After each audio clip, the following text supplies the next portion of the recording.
Hello दोस्तों, मैं shadow और मेरे एक नए वीडियो में आपका स्वागत है। तो आज के वीडियो में मैं बात करूंगा कुछ similar animes of No Game No Life.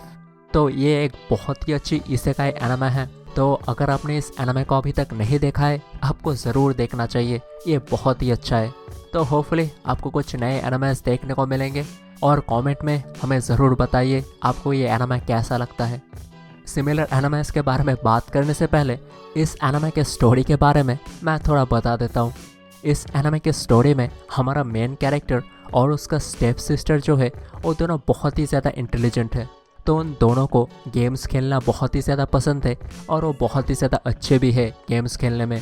तो एक दिन किसी और एक वर्ल्ड के गॉड ने हमारे मेन कैरेक्टर्स को एक गेम में चैलेंज किया।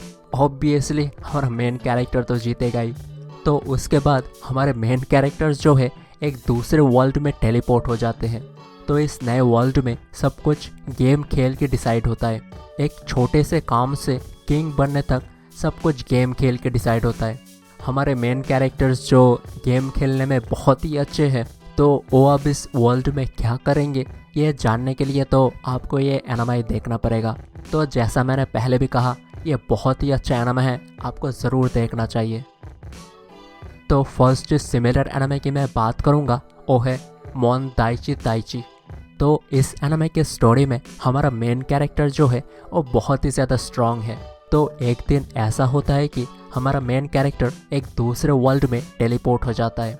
तो वहाँ पे जाके हमारे मेन कैरेक्टर की मुलाकात होती है दो लड़कियों से, इस एनिमे में हमारे हीरोइंस से। तो हमारी हीरोइंस के पास भी कुछ पावर्स है। तो हमारी एक जो हीरोइन है वो किसी का भी माइंड कंट्रोल कर सकती है और हमारी दूसरी हीरोइन एनिमल्स से बातें कर सकती है। तो फिर उन तीनों को पता चलता है कि एक रैबिट गर्ल ने उन तीनों को वहाँ पे समन किया है। तो ये एक फैंटेसी वर्ल्ड है जहाँ पे सब लोगों के पास कोई ना कोई सुपरनैचुरल पावर्स है। तो हमारी रैबिट जो हीरोइन है वो थोड़ी मुश्किल में पड़ गई है, इसलिए हमारे मेन कैरेक्टर्स को डिफरेंट वर्ल्ड से समन किया है। तो अब हमारे मेन कैरेक्टर्स इस नए वर्ल्ड में क्या करेंगे ये जानने के लिए आपको ये एनिमे देखना पड़ेगा। तो नेक्स्ट जिस एनिमे की मैं बात करूँगा वो है लॉग होराइजन। तो इस एनिमे में बहुत सारे गेमर जो एक लॉग होराइजन एक MMORPG गेम खेलते हैं, तो उस गेम के लेटेस्ट अपडेट के बाद वो अब लॉग आउट नहीं कर सकते, अब वो गेम में ही फंस चुके हैं। तो अब हमारे हीरो को इस गेम में ही सर्वाइव करना पड़ेगा जब तक वो इस गेम से निकलने का तरीका नहीं ढूंढ पाते। तो अब इस एनिमे में हमारा जो मेन हीरो है वो बहुत ही ज़्यादा इंटेलिजेंट है। तो वही सबको एकजुट करेगा, तो सबको बताएगा कैसे हमको इस गेम में सर्वाइव करना है। तो अगर आपको स्ट्रैटेजी पॉलिटिक्स रिलेटेड एनिमे पसंद है तो ये एनिमे आपको बहुत पसंद आएगा। तो नेक्स्ट जिस एनिमे की मैं बात करूँगा वो है कोनोसुबा। तो इस एनिमे के स्टोरी में हमारा मेन कैरेक्टर जो है वो एक इंट्रोवर्ट है। तो हर वक्त अकेले घर में ही रहता है। तो एक दिन वो बाहर जाके देखता है कि एक लड़की का एक्सीडेंट होने वाला है। तो हमारा मेन कैरेक्टर उस लड़की को बचाने के लिए कूद पड़ता है कार के सामने। तो इसी तरह ही वो मर जाता है और ऐसा हमारा मेन कैरेक्टर सोचता है। तो मर जाने के बाद हमारे मेन कैरेक्टर की मुलाकात होती है एक गॉडेस से। तो फिर वो गॉडेस हमारे मेन कैरेक्टर को बताती है कि हमारा मेन कैरेक्टर जो है वो बहुत ही एक लाफेबल तरीके से मरा है। तो इसी वजह से उसको एक सेकेंड चांस मिलेगा एक नए वर्ल्ड में रिबॉर्न होने के लिए। तो इस नए वर्ल्ड में वो किसी एक चीज़ को लेके जा सकता है। तो अब हमारा मेन कैरेक्टर उस गॉडेस को ही इस नए वर्ल्ड में लेके जाना चाहता है। तो उसके बाद से ही शुरू होती है हमारे मेन कैरेक्टर्स की एक बहुत ही फ़नी स्टोरी। तो ये एक बहुत ही अच्छी बहुत ही फ़नी एनिमे है, तो आपको ज़रूर देखना चाहिए। तो हमारा नेक्स्ट जो एनिमे है वो है The World God Only Knows. तो इस एनिमे के स्टोरी में हमारा मेन कैरेक्टर जो है उसे गेम्स खेलना बहुत ही ज़्यादा पसंद है, स्पेशली डेटिंग सिम गेम्स। तो डेटिंग सिम गेम में किसी भी लड़की को कॉन्कर कर सकता है, मगर हमारे हीरो को रियल वर्ल्ड के गर्ल्स में कोई भी इंटरेस्ट नहीं है। मगर ऐसा होता है कि एक दिन एक डीमन लड़की हमारे हीरो के साथ कॉन्ट्रैक्ट बना लेती है। तो अब हमारे मेन कैरेक्टर को बहुत सारी लड़कियों का दिल जीतना होगा।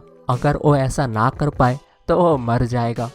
तो अब हमारा मेन कैरेक्टर क्या करेगा, कैसे उन लड़कियों की दिल जीतेगा, तो यह जानने के लिए आपको ये एनिमे देखना पड़ेगा। तो नेक्स्ट जिस एनिमे की मैं बात करूँगा वो है डेथ पैरेड। तो इस एनिमे के स्टोरी में ह्यूमंस मर जाने के बाद तो वो एक बार में जाते हैं जहाँ पे एक बारटेंडर उनके साथ गेम खेलने के बाद फिर वो डिसाइड करता है वो ह्यूमन कहाँ पे जाएगा, हेल और हेवन।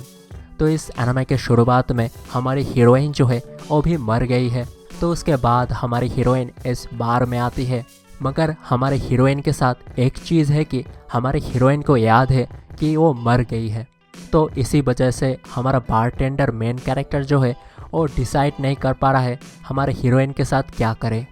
तो अब इस एनिमे में हमारा बारटेंडर मेन कैरेक्टर हमारी हीरोइन के साथ बहुत सारी एक्सपेरिमेंट करने की कोशिश करेगा जिससे वो डिसाइड कर पाए हमारी हीरोइन फाइनली कहाँ पे जाएगी। तो एक्सपेरिमेंट्स क्या होंगे और इस बार में क्या गेम्स खेला जाता है, ये सब जानने के लिए आपको ये एनिमे देखना पड़ेगा। तो नेक्स्ट जिस एनिमे की मैं बात करूँगा वो है एक्सेल वर्ल्ड। तो इस एनिमे के स्टोरी में हमारा मेन कैरेक्टर जो है वो बहुत ही एक शॉर्ट मोटा सा लड़का है। तो इसी वजह से उसके हाई स्कूल में ज़्यादा कोई फ्रेंड्स नहीं है। तो हमारा मेन कैरेक्टर ज़्यादातर समय एक VR गेम खेल के ही टाइम पास करता है। तो उस VR गेम में हमारा मेन कैरेक्टर ही टॉप प्लेयर है। मगर एक दिन ऐसा होता है कि किसी और ने हमारे मेन कैरेक्टर के टॉप स्कोर को बीट कर दिया है। तो उसके बाद हमारे मेन कैरेक्टर को पता चलता है उसके हाई स्कूल की एक लड़की ने उसके स्कोर को बीट किया है। तो वो लड़की हमारी हीरोइन ने ब्रेन बास्ट नाम के एक प्रोग्राम को यूज़ करके हमारे मेन कैरेक्टर को बीट किया है। तो हमारी हीरोइन हमारे मेन कैरेक्टर को इनवाइट करती है इस ब्रेन बास्ट नाम के गेम को खेलने के लिए। तो जो भी इस गेम को खेलता है सबको एक सुपरनैचुरल टाइप पावर मिलता है, मगर इस गेम को खेलते रहने के लिए उनको दूसरे प्लेयर्स से फाइट करना होगा। जो भी हार जाएगा वो इस गेम को खेल नहीं पाएगा फ्यूचर में। तो अब हमारा मेन कैरेक्टर इस गेम में क्या करेगा, ये जानने के लिए आपको ये एनिमे देखना पड़ेगा। तो नेक्स्ट जिस एनिमे की मैं बात करूँगा वो है बटूम। तो इस एनिमे के स्टोरी में हमारा मेन कैरेक्टर जो है वो कोई भी काम नहीं करता है, हर वक्त घर में बैठ के एक गेम खेलता रहता है। तो एक दिन जब हमारे मेन कैरेक्टर की आँख खुलती है वो देखता है कि वो एक आइलैंड में फंसा हुआ है। हमारा मेन कैरेक्टर अकेला नहीं है और बहुत सारे लोग हैं जो इस आइलैंड में फंसे हुए हैं। तो वो इस आइलैंड में कैसे आए, क्या हुआ, उनको कुछ भी याद नहीं है। तो फिर उनको पता चला ये एक बैटल रॉयल टाइप सिचुएशन है। तो उनके पास कुछ स्पेशल बॉम्ब्स है, उन बॉम्ब्स को यूज़ करके उनको इस आइलैंड में सरवाइव करना होगा। तो हमारा मेन कैरेक्टर जो गेम खेलता था इस आइलैंड में जो हो रहा है उससे सिमिलर ही है। तो अब हमारे मेन कैरेक्टर को उसके गेमिंग नॉलेज यूज़ करके इस आइलैंड में सरवाइव करना होगा। तो नेक्स्ट जिस एनिमे की मैं बात करूँगा वो है द लॉ ऑफ उकी। तो इस एनिमे के स्टोरी में हमारा मेन कैरेक्टर जो है वो एक जूनियर हाई स्कूल का स्टूडेंट है।